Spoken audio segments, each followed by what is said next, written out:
Apa kabar semuanya, siswa pengelasan di seluruh tanah air? Salam welder. Di sini, sebelum kita belajar tentang bagaimana itu mesin las SMAW, bagaimana kabar kalian semuanya? Semoga semuanya dalam kondisi yang sehat walafiat.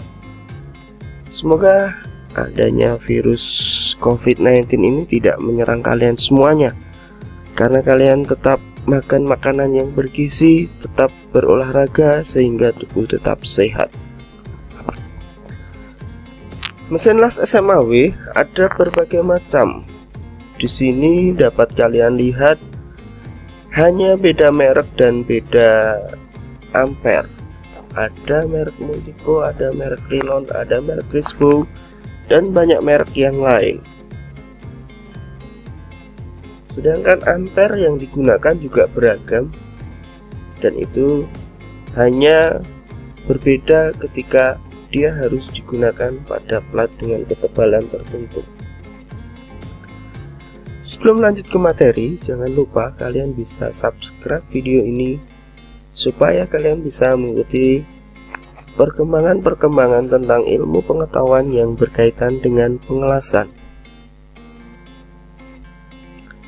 Yang pertama yang harus kalian pahami adalah apa saja yang menjadi peralatan utama dari las busur manual ini. Kalian bisa lihat di sebelah kanan sini ada beragam perlengkapan yang terdapat dalam satu bilik las, tetapi tidak semuanya menjadi peralatan utama. Yang menjadi peralatan utama adalah mesin las, kemudian ada kabel las, ada tang las, dan ada klem massa. Coba kalian perhatikan di gambar sebelah kanan ini. Yang dimaksud mesin las adalah yang ini. Bisa jadi bentuknya berbeda dengan yang ada di bengkel kalian masing-masing. Kemudian ada kabel las. Kabel las terdiri dari dua macam. Yang pertama adalah kabel primer. Kabel primer adalah yang menghubungkan dari listrik utama ke mesin las. Kemudian ada kabel sekunder adalah yang menghubungkan dari mesin las ke holder atau tang las dan klem massa.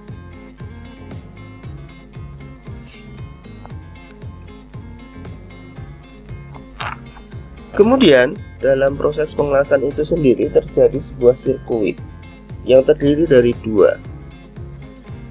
Sebelum terjadinya busur las disebut sirkuit terbuka atau open circuit voltage OCV, yang menghasilkan tegangan sekitar 45 sampai dengan 80 volt. Kalau dilihat gambarnya adalah ketika elektroda belum bersentuhan dengan benda kerja. Sedangkan yang kedua adalah setelah terjadinya busur las disebutnya sirkuit tertutup atau closed circuit voltage CCV, yang menghasilkan tegangan antara 20 sampai 35 volt. Kalau dilihat dalam gambar yang sebelah kanan, ini adalah elektroda sudah bersentuhan dan sudah terjadi busur las.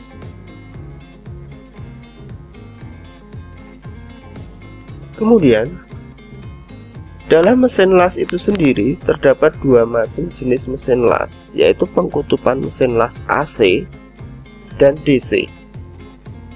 Mesin pengkutupan las AC adalah, AC itu apa sih sebenarnya? AC adalah singkatan dari alternating current, di mana mesin las AC ini mesin las arusnya bolak-balik.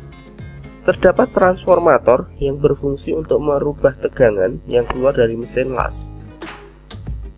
Pertukaran kabel massa dan kabel elektroda atau yang biasanya disebut dengan kabel sekunder tidak mempengaruhi panas yang timbul pada busur nyala.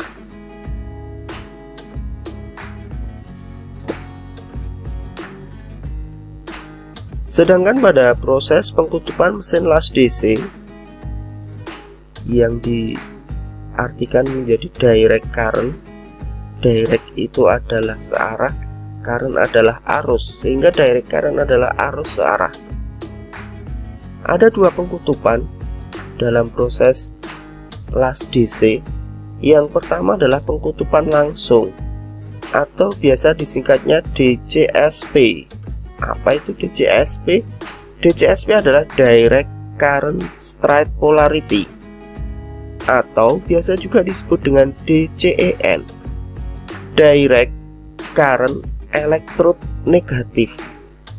Berarti dengan melihat istilah ini, elektrod negatif, kalian bisa memperhatikan di gambar sebelah kanan bahwa elektroda berada di kutub negatif,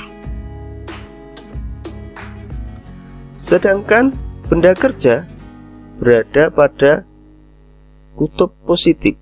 Benda kerja berada pada kutub positif, sehingga sepertiga panas memanaskan elektroda dan 2/3 panas memanaskan benda kerja, sehingga terjadi penembusan yang dalam. Sedangkan pengkutupan yang kedua adalah pengkutupan terbalik atau DCRP, yang biasa disebut dengan Direct Current Reverse Polarity atau juga disebut dengan DCEP.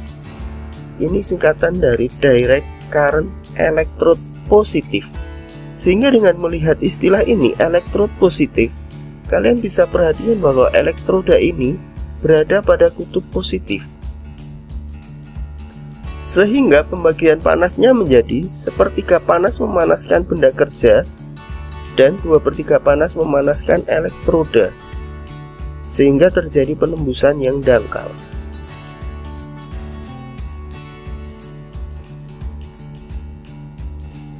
Dalam proses pengelasan terjadi bahaya pada sinar las yang ditimbulkan, karena sinar las ini begitu terangnya yang terjadi di las SMAW. Ada 3 bahaya sinar las yang terjadi dalam proses pengelasan SMAW, yaitu yang pertama, cahaya tampak. Benda kerja dan bahan yang mencair pada las busur manual mengeluarkan cahaya tampak. Semua cahaya tampak yang masuk ke mata akan diteruskan oleh lensa dan kornea mata ke retina mata. Bila cahaya ini terlalu kuat, maka mata akan segera menjadi lelah, dan kalau terlalu lama menjadi sakit.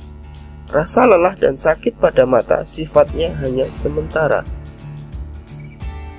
Bahaya yang kedua adalah sinar inframerah. Sinar inframerah berasal dari busur listrik. Adanya sinar inframerah tidak segera terasa oleh mata. Karena itu sinar ini lebih berbahaya, sebab tidak diketahui dan tidak terlihat.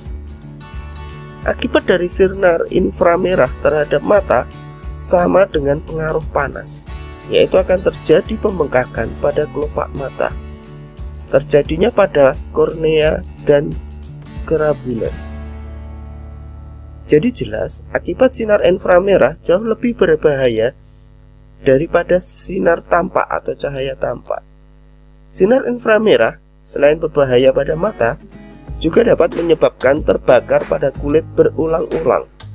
Mula-mulanya merah, kemudian memar, selanjutnya terkelupas yang sangat ringan.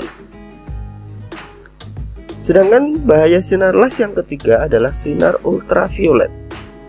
Sinar ultraviolet sebenarnya adalah pancaran yang mudah terserap, tetapi sinar ini mempunyai pengaruh besar terhadap reaksi kimia yang terjadi di dalam tubuh manusia.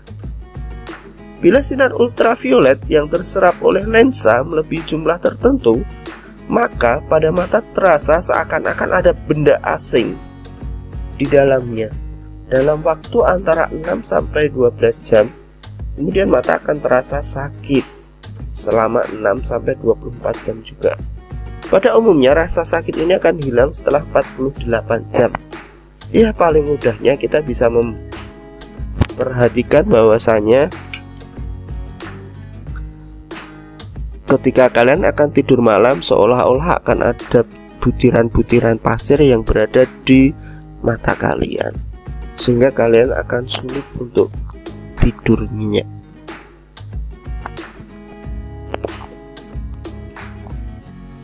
Nah, tetapi kalian tidak usah takut para welder semuanya. Welder nggak boleh takut. Semuanya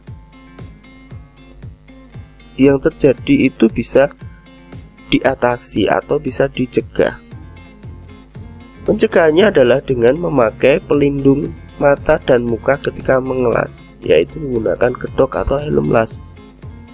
Yang kedua, memakai peralatan keselamatan dan kesehatan kerja, pakaian pelindung atau pakaian kerja, apron atau jaket las, sarung tangan, dan sepatu keselamatan kerja atau safety shoes. Kemudian yang ketiga, buatlah batas atau pelindung daerah pengelasan agar orang lain tidak terganggu. Bisa menggunakan kamar las yang tertutup, bisa menggunakan tabir penghalang, atau biasanya kita sebutnya adalah bilik las. Sedangkan untuk menghalangi sinar yang masuk ke mata, kita harus menggunakan kaca hitam, dimana kaca hitam ini ada standarnya. Ketika kalian harus mengelas menggunakan ampere sampai dengan 150, maka ukuran kaca penyaring yang harus kalian gunakan adalah nomor 10. Ketika kalian akan mengelas dengan ampere 150 sampai dengan 250, kalian bisa menggunakan ukuran penyaring nomor 11. Ketika kalian akan menggunakan ampere 250 sampai dengan 300 ampere, maka kalian menggunakan penyaring nomor 12. Ketika kalian akan mengelas 300 ampere sampai dengan 400 ampere, maka ukuran penyaringnya adalah ukuran 13. Dan ketika kalian akan mengelas lebih dari 400 ampere, maka kalian menggunakan kaca penyaring nomor 14. Jadi kalau kalian perhatikan di sini, semakin besar angka penyaringnya, maka sebenarnya itu semakin hitam pekat kalau dilihat. Karena inti untuk mengelas ampere yang semakin besar. Dan mengelas ampere yang semakin besar ini tergantung dari tebal bahan yang harus kalian las. Oke, bagaimana para welder semuanya? Semoga pengetahuan ini bisa menjadi dasar kalian sebelum melakukan proses pengelasan. Bahwasanya segala sesuatu yang kalian lakukan pasti akan menimbulkan resiko. Tetapi bagaimanapun juga kalian tetap harus melakukan sesuatu untuk memberi perubahan dalam kehidupan kalian. Maka janganlah takut melakukan sesuatu, tetapi kalian harus mempersiapkan segala sesuatunya agar segala resiko yang terjadi itu dapat diminimalisir, sehingga kalian harus berada dalam kondisi yang tetap sehat walaupun melakukan banyak hal aktivitas. Oke, sampai di sini dulu, dan saya harap kalian melakukan absensi dengan menuliskan nama dan kelas di kolom komentar, sehingga Bapak tahu kalian menyimak video pembelajaran ini dengan benar. Dan harus dipersiapkan, kalian harus benar-benar memahami materi ini. Silahkan diputar berulang-ulang video ini, silahkan kalian resapi karena sebentar lagi kalian akan menghadapi ujian pengelasan. Oke, sampai di sini. Selamat siang. Assalamualaikum warahmatullahi wabarakatuh.